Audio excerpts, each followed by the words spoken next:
Straight talk from Israel. You're listening to Israel News Talk Radio.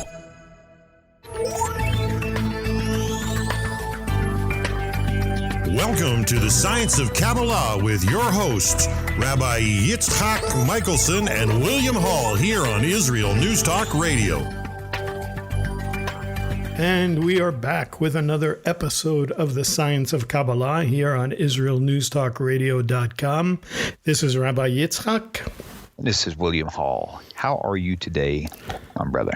I'm doing pretty good. I'm a little warm. It's hot here in Israel. I'm a little hot under the collar, too. I can see. Okay, you should have reasons, that's for sure. Yeah, I explained a little bit off air. I'm not going to go into that today. But, right. I'm hot under the collar for other reasons. All you have to do is open up a newspaper, turn on IsraelNewsTalkRadio.com or put social media on and look at any of the news outlets. And if you're like me and you live in Israel, you're saying, thank God I don't live in the United States. Its grass is always greener somewhere else. You do seem to be having some issues over there. Yeah. I don't know I don't want to say too much because I don't want to tick people off, but know that right now, what do they say? The numbers for COVID have skyrocketed. Mm-hmm. And for me, part of my thought is probably because they're finally testing more people. My thought is that a lot of these people, these cases have always been here. They just never got around to checking them. And now that they're finding them, they're treating them like they're new cases. And I don't think a lot of them are new. I think a lot of them are already here. Because like I said, I'm 100% certain that my wife had it way back in December or January, whatever. Mm-hmm. And my dad, remember I told you that before? My dad died in, his memory be a blessing. And back in late December, he was buried in January, and from a second round of the sickness. People who live behind me, which they're kind of like our adopted mom and dad, if you will. Well, his mother had been living with them. She was doing fine. She had the flu once, and then she got sick again, and then she died from a second round of something. I mean, there's no doubt in my mind it was already, and if it was already here, unless it's a different strand of COVID, then I think a lot of this stuff is just they're spiking the numbers, I think. Gotcha. Well, unfortunately, we already did the show about conspiracy theories a few months ago. So you're a little late for that, William. But I do want to talk about another sickness. I want to talk about the sickness that's being perpetuated by the fact that people are in lockdown due to coronavirus and so forth, and see if we can make some sense about what's going on in the world with sovereignty statues and Shelanu. So you'll only be able to figure it out. We talk more about sovereignty, statues, and Shelanu. So stay with us. We'll be right back here on the Science of Kabbalah on IsraelNewsTalkRadio.com. Always challenging the status quo. Hello, I'm Rod Bryant on Beyond the Matrix here at IsraelNewsTalkRadio.com. I want to encourage you to listen each week, every Wednesday at the same time, for an amazing show that will challenge you, inform you, and inspire. News, views, and wisdom for the nations here on IsraelNewsTalkRadio.com. Don't forget, Beyond the Matrix every week, Wednesday, here on IsraelNewsTalkRadio.com.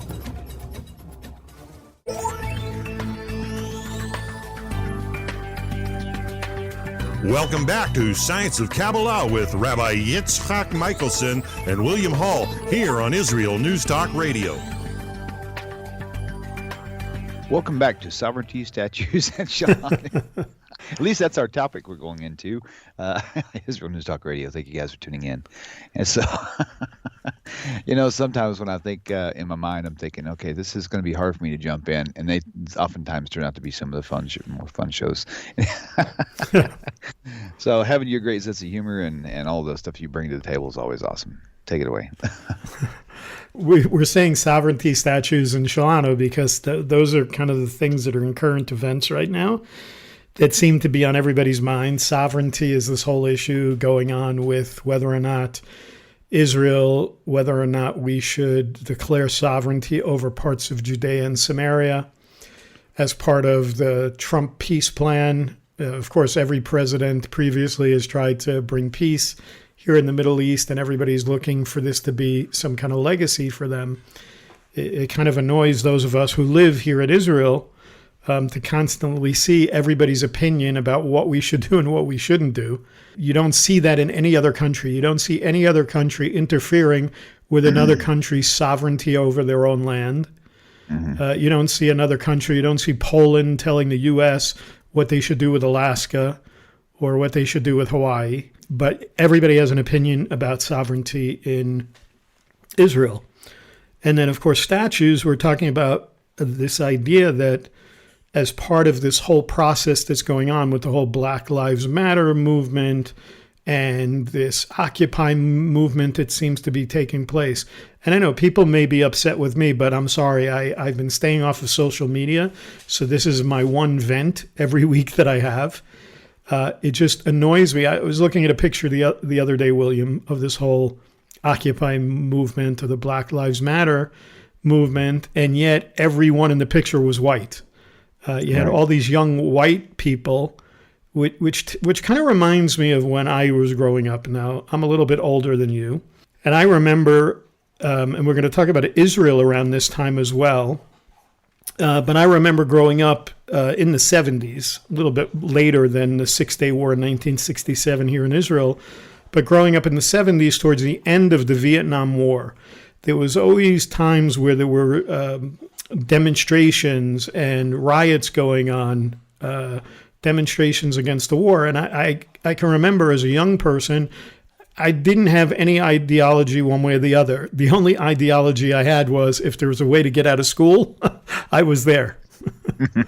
So if there was going to be a demonstration against the war and it was going to get me out of school, sure, I'd march, no problem. And this is what I see when I look out there today. This is kind of what I see today as well. It looks like the young people, because they have nothing better to do because of coronavirus and because of lockdowns, and people are losing their minds being stuck at home and being locked away, that people are acting out in a way. If you think about it, if you think back to those times when I'm talking about like 1967 during the Six-Day War, and you talk about the 1970s, you think about Dr. Martin Luther King Jr. and his movement related to rights for African Americans and the idea of coming against racism. Who were the people that stood and marched with him? They were the Jews. They were the rabbis. There were people with Sifrei Torah that were marching with them. Dr. Martin Luther King Jr.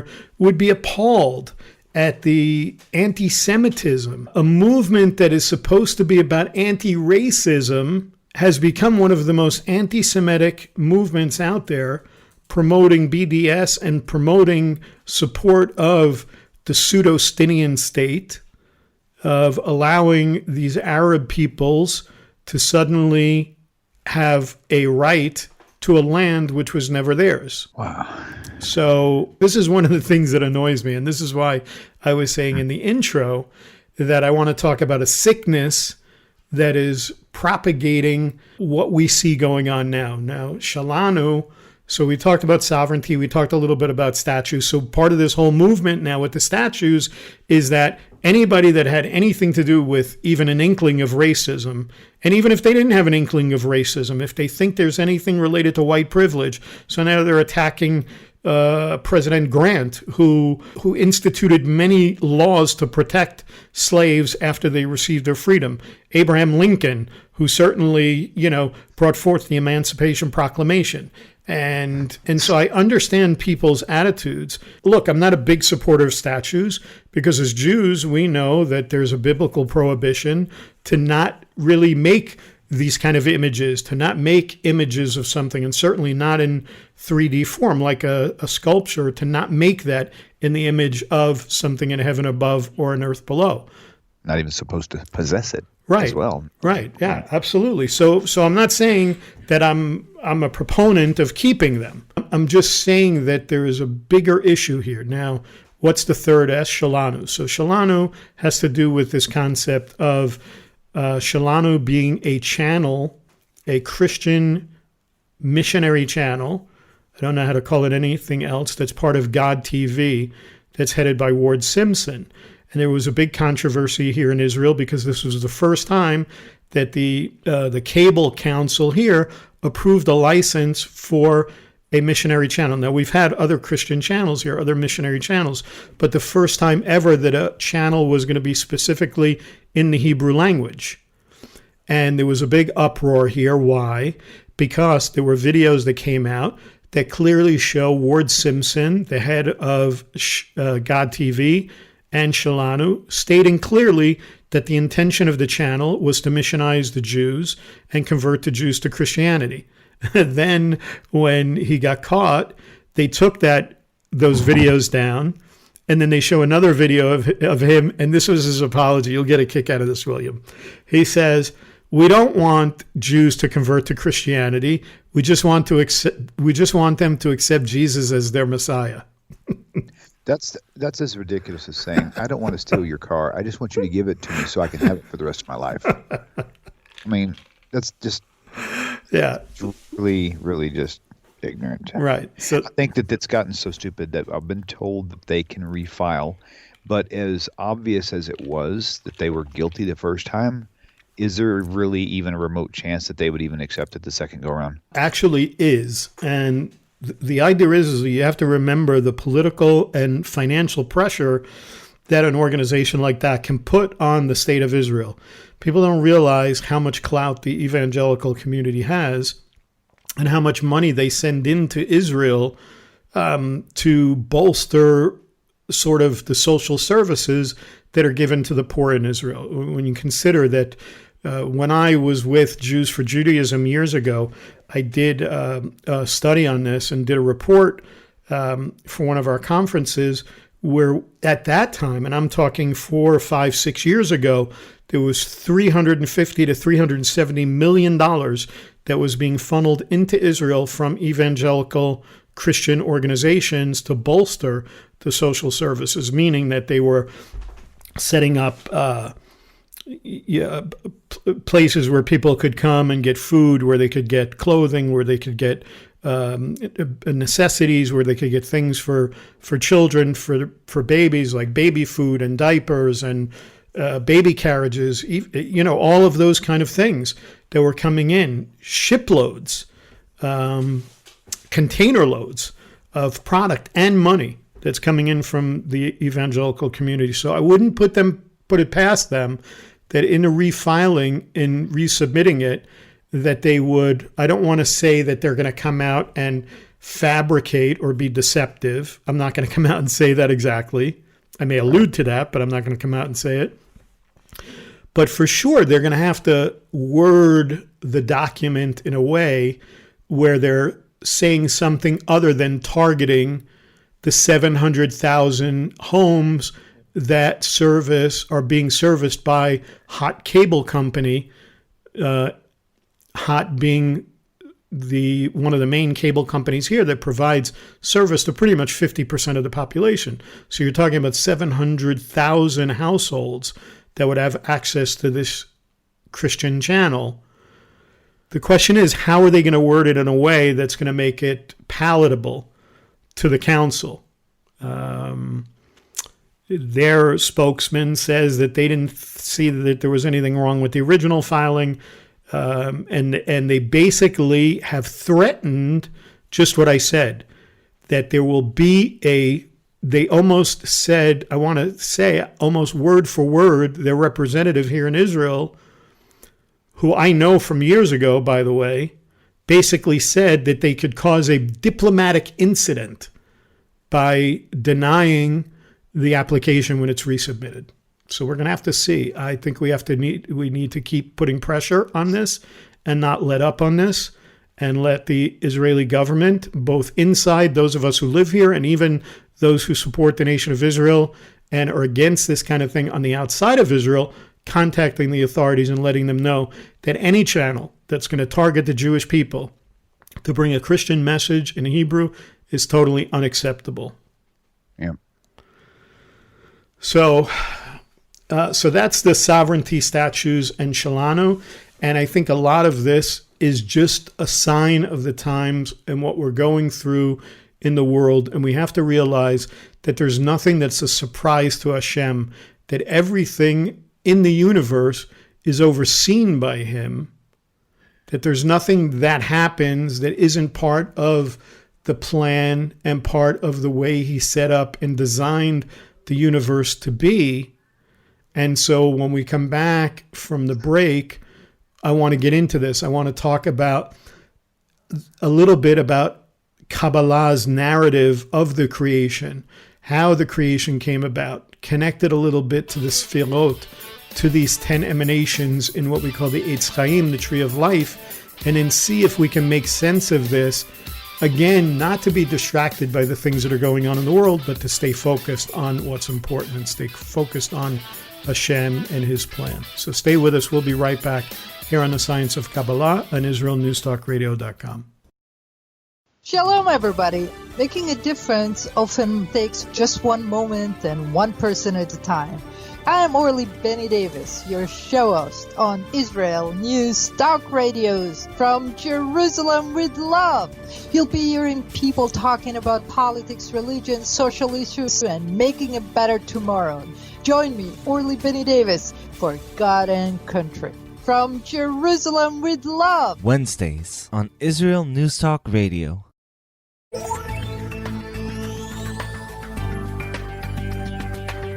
Welcome back to Science of Kabbalah with Rabbi Yitzchak Michelson and William Hall here on Israel News Talk Radio. Welcome back, everyone, to the Science of Kabbalah. This show today is meant to kind of, the same way I try to refocus myself is when I find things that help me to refocus is to share those things. When I'm learning, when I see things in the Kabbalah, concepts in the Kabbalah that I think can help me, then I want to share it and I want to help other people as well. So even on a basic level, I talked about this idea of Kabbalah's narrative of creation. So we know on a very simple level, we talk about this all the time, that the creation came as a result, and again, we're talking Kabbalistic, as the Or Ein Sof. The Or Ein Sof being this infinite light that it poured into 10 emanations, or what we call spheres, or sfirot, which had also been formed by that same light. They were formed by the light, and then this light poured down from one into the other. And as the light sort of flows downward from one emanation to another, it formed what we know as the Eitz Chaim, or the tree of life, the sort of upper or spiritual tree of life. And then, of course, we know that there was an actual tree of life in the Garden of Eden. We also know that there are many faiths and cultures that have some sort of mystical tree, that also is in the center of their own stories. And I always think about movies, so I'm reminded of the movie Avatar. If you ever saw the movie Avatar, there was this tree that was the center of their universe, so to speak. But the difference is that in Kabbalah, the tree of life is not only connected to the concept of creation, but it's the basis for all of existence. And that's what I was talking about before when I mentioned the idea of Hashem putting a plan and a design for the universe into play. And of course, we see this in the first chapter of Breshit, in the first chapter of Genesis, in Genesis chapter 2, because the very next thing we read about after Hashem talks about making man in his own image is then the fact that he plants a garden in Eden, in the east, and talks about these two trees that are in the center of the garden, the Eitz Chaim, the tree of life, and the tree of the knowledge of good and evil. What's really interesting, and of course our show is called The Science of Kabbalah, William, if somebody really does their research and studies the tree of life and how each of these spheres or these emanations that I'm talking about are laid out, and how they twist and turn and connect one to the other, and then you multiply this by 4, which is the number of the 4 coexisting or parallel worlds. We have the world of Atzilut and the world of Beriah and the world of Yitzirah and so forth, these 4 worlds. Then what you actually see is kind of an overlay of actual structure of the double helix of DNA from a science standpoint. That the double helix of DNA, in a way, resembles the very same structure of these 10 emanations that we see on the Eitz Chaim and the Tree of Life. And we know that descending down from above, we have Keter, which is crown. We have Chokhmah, which is wisdom. We have Binah, which is understanding. We have Chesed, which is loving kindness. We have Gevurah, which is strength. We have Tiferet, which is beauty. We have Netzach, which is victory. We have Hod, which is splendor. We have Yesod, which is foundation. And we have Malchut, which goes back to this idea of kingship or sovereignty, like we talked about sovereignty before. You know, it's interesting. The images on the double helix even shows, like, in each section of it has like 5 strands of in each segment, so to speak. So it's all quite interesting, actually. It is. And so when you mention the number 5, the number 5 is very significant as well, because we have different levels of the soul. We also, the letter related to the number 5 in Hebrew.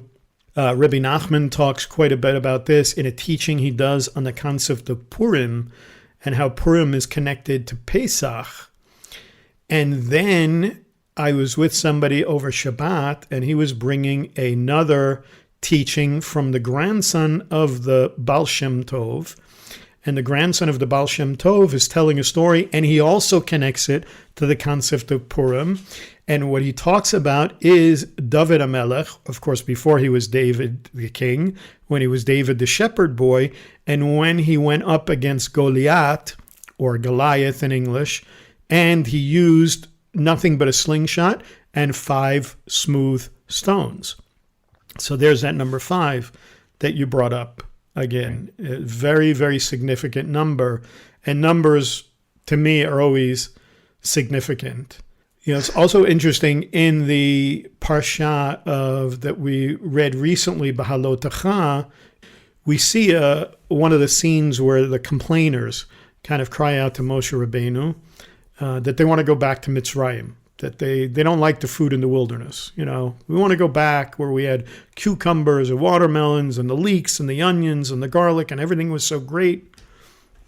And it doesn't matter what the people saw. It doesn't matter how many blessings they saw in their lives. All they focused on was what they didn't have, what was broken or deficient. But this is sort of what's going on in the world today as well. The people don't focus on what really they have in life. They're focusing on the things that they think are broken or deficient, or what they see as missing. And then we see in Shalach Lecha after that, we see the idea of the spies. And the spies lied to keep the people from entering the land of Israel. And one of the things they say is that the reason they did it was because they considered life in the desert was actually spiritually perfect. When you think about it, every physical need was supplied by Hashem. Remember, their clothes didn't wear out, so forth. So that all they had to do was focus on, at that time, was spiritual work, because all their physical needs were being taken care of. So why? You have to ask why, if that's the fact that the desert was sort of a place of pure spiritual practice, why did the people cry out? And how is it that Moshe, whose frustration with this people has to have been beyond whatever, how did he have the energy? Because one of the things we see Moshe do is he takes the complaints, and what does he do? He goes and he prays. So he takes this, what you would consider as negative energy, and instead of taking the negative energy into himself and complaining and buying into the idea of what's negative and what's deficient and what's broken, he transforms it into an offering of prayer. I really connect with this, and the reason I connect with this is because when we look at language, and you and I talk about that a lot, when we look at the language of the Torah, it's always hinting and sort of winking at deeper things. So we see this idea that the people cried out. But what does Moshe do in turn? Instead of crying out, he prays. And so the language used to describe the people's cry is the Hebrew word tzachak. And why am I connected to that? Because my name is Yitzchak. It comes from that root, tzachak, which means to laugh, which is where we get the name Isaac or Yitzchak. But we know, obviously, in this situation, this idea of crying out, that it means something different. So when you look more deeply at the etymology of that word tzachak, it also means to react energetically to opposing forces. With that knowledge, the people's response to this kind of perceived discomfort was to react against it, to resist it, to turn the circumstances into an enemy force. They looked at what was deficient, they looked at what was broken, and it became for them a negative spiritual force. It became an enemy to them. Rabbi Nachman actually reads that the wars and battles that David HaMelech, that King David, describes in Tehillim, in the book of Psalms, in just this way, that basically they're all symbols of an inner constant struggle that each of us goes through. This idea of the constant battle that we have with the Yetzer Hara, with the evil inclination. So every time we automatically react to adversity, when we react to adversity, whether it's large or small, with this negativity and this opposite force, we are acting in the energy of tzachak, that we're like those people who had been freed from Mitzrayim. They had seen miracles. They had seen the 10 plagues. They had seen the miracles of the sea, of the Yam Suf splitting. They were completely cared for with no need for anything physical, and still could only react with the food was better in Egypt and it was free. They couldn't see the big picture. And this is in Kabbalah what we talk of the difference between something called mochin dekatnut, this kind of small-mindedness or constricted consciousness, and the concept of mochin degadlut, which is seeing the big picture, where you're basically having an expanded consciousness. You know, I think that a lot of people are stuck in that mindset even today, you know, as a mass global mindset. I mean, involving every race, right? And it's because it's like, you know, you hear people all the time, relationship statuses, for example. You know, you hear, you know, wives telling their husbands or vice versa, you know, well, you never say anything good. You only tell me when I do something that offends you or whatever. And I'm thinking, I think if people would spend more time with their kids and their family, their boss, their friends, whoever, and try to make it a point to compliment them throughout on the positive stuff, and get their mind and their mouth in line with in that motion of doing it. It's like, you know, if you go, you know, riding a bike for the first time and you go 2 miles, I mean, you're gonna be sore as can be the next day. But if you work yourself into it, it'll be a common thing that'll be easy for people to do, and hopefully it will start to reprogram their mind and how to think on a more positive manner, rather than just complaining that the food was free. And Amen, brother. Hold that thought. We're gonna have to go to a break, but when we come back, we're gonna talk more about this in the final segment here on the Science of Kabbalah on IsraelNewsTalkRadio.com. You're listening to Israel News Talk Radio. This is Shai Bentakoa, and each week I'll be webcasting to you from Judea, origin of the word Jew, a people besieged and beleaguered in every generation. Nazi Germany's but a memory, but in its place the world invented the phantom Palestinians as this generation's internationally authorized Jew killers. Tune in for a different slant on life in Israel, Phantom Nation, every Monday. Hi, I'm Rabbi David Aaron. The soul basics are the most profound, the most essential, and yet often the most neglected in our education. Join me for Soul Talk on Israel's News Talk Radio and discover the secrets to love, spiritual growth, and personal power.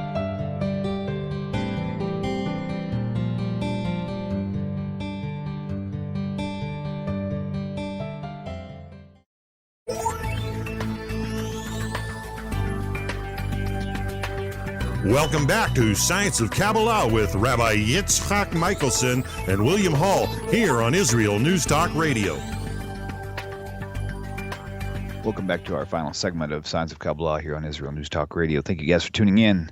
So we left off in the last just talking about complaints and why people do it. That's kind of how I would wrap my head around that, you know. And it's like, it reminds me of, whenever David had encouraged himself when everything was collapsing around him, he actually reprogrammed his mind, and he started, doing the opposite of what all the pressure seemed to try to push on him. And so he encouraged himself in the Lord, and then also thinking about mindsets like we're talking about, reprogramming your own mind. I mean, the ultimate goal, I think, would people to be kind of like Aaron HaKohen, right? Because everything teaches that Moses was a lawgiver, but Aaron was like the peacemaker. He was the one, when he would hear complaints about husbands and wives, well, Aaron would go and say, "Oh, but your wife, she sure can cook, though." I mean, he would always just really point out positive things to try to reboot the mind of the person who's in complaint mode. And that's a lesson for us too, especially for me. It's not just up to me to keep positive, but it's also up to me to try to enhance someone else's positivity when you feel them going down as well. And so all this is going right into your next part. How do we achieve the expanded consciousness? And you had mentioned earlier, we've got all this technology around us, and we're so distracted by things. I'll tell you something real quick. I'm going to pass it off to you. My daughter is 16 and a half. David is 15. My wife thought it was a good idea to get them cell phones last year. And I can tell you from the time I can specifically pinpoint the time of them getting their cell phones each time that their actions and their interactions started to deteriorate really fast. About 2 weeks ago, I withdrew their cell phones from them on a semi-permanent basis. I finally have my kids back. Their minds are so much more joyful. They're so much more interactive and playful, and they're so much nicer to each other even now. It's really, really bizarre. So I'm really looking forward to this last segment. Yeah, I don't think it's so bizarre. I think really what it comes down to is when we're talking about this idea of Mochen de Gadlut, this idea of expanded consciousness, the only way you can reach towards it at the very beginning is it can only be achieved by taking your eyes off of that phone, your iPhone, your Android, your computer, your video game. You're taking your earbuds out long enough to realize that you're not alone in the world, that there are other human beings around you, even in your own home, in your own family, and that there's a whole big universe out there that's not centered around that device. And I sort of compare it to like, it's when you get to this level. I'm not saying that we all suddenly reach that level just by putting down the device, but it's kind of this idea of, if you've ever been on your tippy toes trying to reach something in the office that's on a shelf high up, that's too hard for you to reach just by, you kind of just have to get up on your toes and really reach for it. In other words, you're reaching to a level that you've never reached for before. And in essence, this is the idea of reaching towards that light in that upper sphere or upper emanation. Now, we talk about this all the time of living in the world of Malchut. So, first of all, we have to know that there's a concept in Judaism called Hashgacha, which is this idea of oversight or supervision by Hashem. I mean, it's not like Hashem created the world and then went off to play gin rummy with the malachim, with the angels, and then just left the world to do what it wanted to do. It oversees everything. We see this in the book of Job, for instance. Job thinks that everything is unfair. Why is he going through this suffering? Because he's said to be a pure man at the beginning of Job, and his friends are not so supportive. They're thinking he must have sinned, and he's saying, well, I didn't sin, and yet I'm still going through this. It's not fair. Why? And then Hashem comes into the picture, and Hashem says, do you know that two raindrops have never fallen together, and that there are no two snowflakes alike, and there are no two hairs that grow out from the same root in somebody's head? Or did you set up the seas so that they don't overflow and destroy mankind like they did in the days of Noah? So we see in those scriptures that he supervises everything. And not only does he supervise the human beings, even though we're all different and we all have different predispositions, we all have different fingerprints, and we all have different voice prints, and we have different DNA like we talked about. We don't all see things the same way. but he sustains everything, and he sustains everything that we have in common, which is the important thing. And this even extends to the animal world. I mean, I can go and tell you there are great stories about this, and it's supported in the Torah as well. We want to talk about the nation of Israel for a little bit, because when we talk about Malchut, and then we go up and we say that there is Hod, there's this idea of splendor, then there's Netzach, which is victory. So that when you're reaching up from level to level, reaching up to that higher level that you can't, there's no place that knows victory, that concept of Netzach, better than the nation of Israel. I was in 4th grade when the 1967 war broke out. And I remember my teacher, her name was Mrs. Gunther. And she used to say, how is it that this little country, the size of a postage stamp, that's totally surrounded by its enemies, was able to win this battle? And when you think about President Nasser of Egypt stated this. He said, our basic objective will be the destruction of Israel. The Arab people want to fight. The war with Israel has been in effect since 1948.